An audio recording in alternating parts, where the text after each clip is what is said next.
ও ও কি মজা কি মজা, আজকে আমরা সবাই টিভি দেখব। বন্ধুরা, তোমরা সবাই তাড়াতাড়ি চলে এসো, আমরা সবাই একসাথে টিভি দেখব।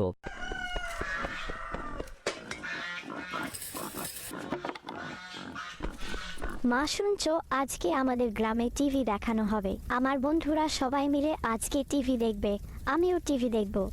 ঠিক আছে বাবা, দেখো তুমি এইমাত্র স্কুল থেকে এসেছো, এখন একটু বিশ্রাম নাও, পরে টিভি দেখতে যাও। আমার বিশ্রাম নেয়ার প্রয়োজন নেই মা, আমার বন্ধুরা আমার জন্য অপেক্ষা করছে। ঠিক আছে, তুমি নাস্তাটা খেয়ে যাও। এখন না মা, পরে নাস্তা খাবো, আমি এখন চললাম। তাড়াতাড়ি চলে এসো, নাস্তা কিন্তু ঠান্ডা হয়ে যাবে। ইস, আমি অনেকগুলো পর্ব মিস করে ফেলেছি। কিরে রিফাত, তুই এত দেরি করলি কেন? তোর জন্য অপেক্ষা করতে করতে আমরা অনেকগুলো পর্ব দেখে ফেললাম। আর বলো না জিসান, বাড়ি যাওয়ার সাথে সাথে মা আমাকে একটা কাজ ধরিয়ে দেয়, সেটা শেষ করে এলাম মাত্র। রিফাত, তোমার কি মনে আছে আমাদের ক্লাস টিচার আমাদের মিনা রাজুর কার্টুন সম্পর্কে বলেছিল? হে, আমার মনে আছে, এটা আসলেই অনেক সুন্দর একটা কার্টুন।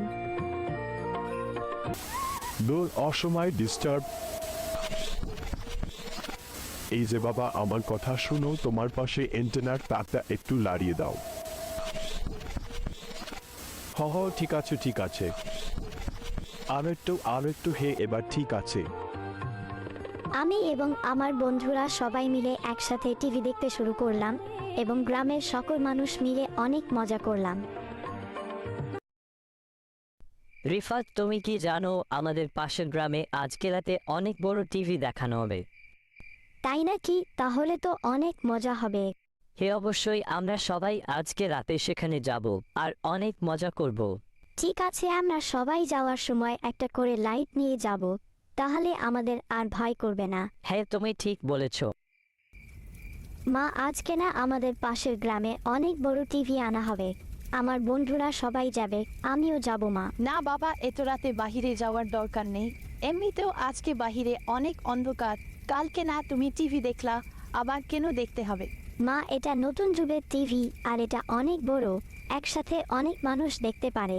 মা, আমরা সবাই একসাথে যাব, কোনো সমস্যা হবে না। ঠিক আছে বাবা, তুমি সাবধানে যাও আর সময় মতো বাড়ি চলে এসো। ঠিক আছে মা। রিপাত, শুনছো? কোথায় মনে হচ্ছে শেয়াল যাচ্ছে। রিপাত, আমার খুব ভয় করছে, কি করব বুঝতে পারছি না। এখন ভয় পেলে চলবে না, আমরা সবাই একসাথে আছি, কোনো সমস্যা হবে না। বুঝলাম না জিসান, আমার হঠাৎ করে পেটে ব্যথা শুরু হলো, তোমরা আমার জন্য অপেক্ষা করো, আমি একটু 2 নম্বর করে আসি। আরে সবাই কই গেল? জিসান, রবিন, আমার কথা শুনতে পাচ্ছ? তোমরা কই গেলে? জিসান, রবিন, আমার খুব ভয় করছে। এই যে বাবা, তোমার বাড়ি কোথায়? এখানে একা একা বসে কাঁদছো কেন? আমরা সবাই এখানে টিভি দেখতে এসেছিলাম, আমার পেট খারাপ হওয়ায় আমি একটু বাহিরে গেলাম, এখন এখানে কাউকে খুঁজে পাচ্ছি না, আমি বাড়ি যেতে চাই। আচ্ছা ঠিক আছে বাবা, তুমি ভয় পেও না, আমি তোমাকে তোমার বাড়িতে পৌঁছে দিব, তুমি আমার সাথে চলো। অবশেষে ওই ভদ্রলোকটি আমাকে আমার বাড়ি পর্যন্ত পৌঁছে দেয়। আমার বাবা মা আমাকে পেয়ে অনেক খুশি হলো। বাবা ভদ্রলোকটির সাথে অনেকক্ষণ কথাবার্তা বলে তাকে বিদায় দিল। শুনো রিপাত, তুমি বাজার থেকে বোতলে করে সয়া সস নিয়ে আসো, আমরা আজকে নুডলস তৈরি করব। ঠিক আছে মা।